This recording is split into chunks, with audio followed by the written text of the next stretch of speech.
একদিকে Israel, Iran, ফিলিস্তিন, Lebanon সহ মধ্যপ্রাচ্যের আকাশ ভারী হয়ে আছে বারুদের গন্ধে, অন্যদিকে জনমনে মৃত্যুর আতঙ্ক।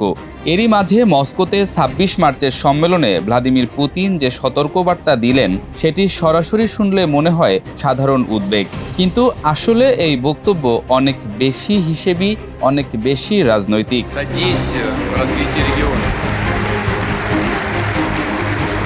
পুতিন বললেন, মধ্যপ্রাচ্যের যুদ্ধ বিশ্ব অর্থনীতিকে করোনা মহামারীর মতো ধাক্কা দিতে পারে।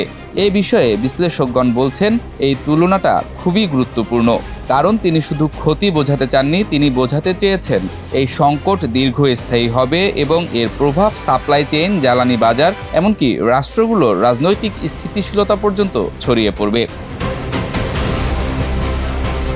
যুক্তরাষ্ট্র ইসরায়েলের যৌথ অপারেশনে এ পর্যন্ত ইরানের অন্তত ২৬টি প্রদেশে বিমান হামলা চালানো হয়েছে।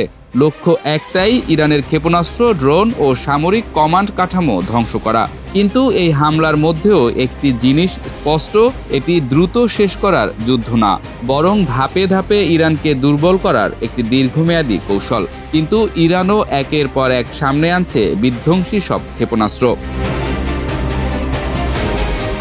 ইরান সরাসরি বড় আঘাত না করে হরমুজ প্রণালী নিয়ন্ত্রণ করছে। পুতিন জানেন এই রুট অস্থির হয়ে গেলে যুদ্ধ শুধু সামরিক থাকে না, এটি সরাসরি বিশ্ব অর্থনীতির ওপর আঘাত হয়ে দাঁড়ায়। আর এই যুদ্ধ যত দীর্ঘ হবে, তেলের দাম তত বাড়বে। এই পরিস্থিতিতে ইউরোপের যে সকল দেশ ইতোমধ্যেই রাশিয়ার গ্যাসের ক্রেতা হিসেবে অনেকটাই বিচ্ছিন্ন, তারা আবারও জ্বালানি সংকটে পড়বে। অর্থাৎ পুতিন সরাসরি কিছু না বললেও তিনি আসলে পশ্চিমকে মনে করিয়ে দিচ্ছেন, যুদ্ধ চালিয়ে গেলে এর খরচ তাদেরকেই দিতে হবে। বিশেষজ্ঞরা বলছেন, কৌশলগত কারণে পুতিন কোথাও সরাসরি ইরানের পক্ষে কথা বলেননি, কিন্তু তিনি পুরো আলোচনাকে অর্থনীতি ও বৈশ্বিক স্থিতিশীলতার দিকে টেনে নিয়েছেন। এটি রাশিয়ার কৌশল, নিজেকে সরাসরি যুদ্ধে না জড়িয়ে কিন্তু পরিস্থিতিকে এমনভাবে ফ্রেম করা যাতে পশ্চিমা ব্লক চাপের মধ্যে পড়ে। এই যুদ্ধে এখন পর্যন্ত যুক্তরাষ্ট্রের অবস্থানও দ্বৈত। একদিকে তারা ইরানকে আলোচনার প্রস্তাব দিচ্ছে, অন্যদিকে হাজার হাজার টার্গেটে হামলা চালিয়ে ইরানের সামরিক সক্ষমতা ভেঙে দিচ্ছে। এর মানে ওয়াশিংটন যুদ্ধ থামাতে চায়, কিন্তু নিজেদের দেয়া শর্তের সাপেক্ষে।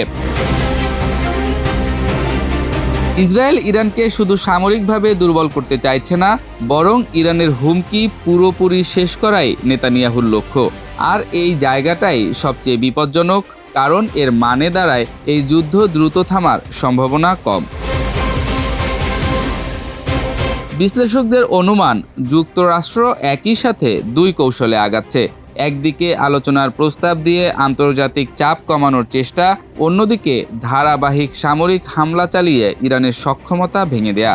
অর্থাৎ ওয়াশিংটন আসলে যুদ্ধ থামাতে চায়, কিন্তু এমন এক অবস্থায় যেখানে ইরান আর পূর্বের মতো শক্তি নিয়ে টেবিলে বসতে না পারে।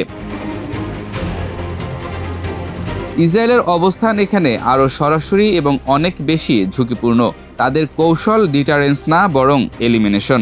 ভবিষ্যতের সম্ভাব্য সব হুমকি এখনই শেষ করে দিতে চাইছে ইরান।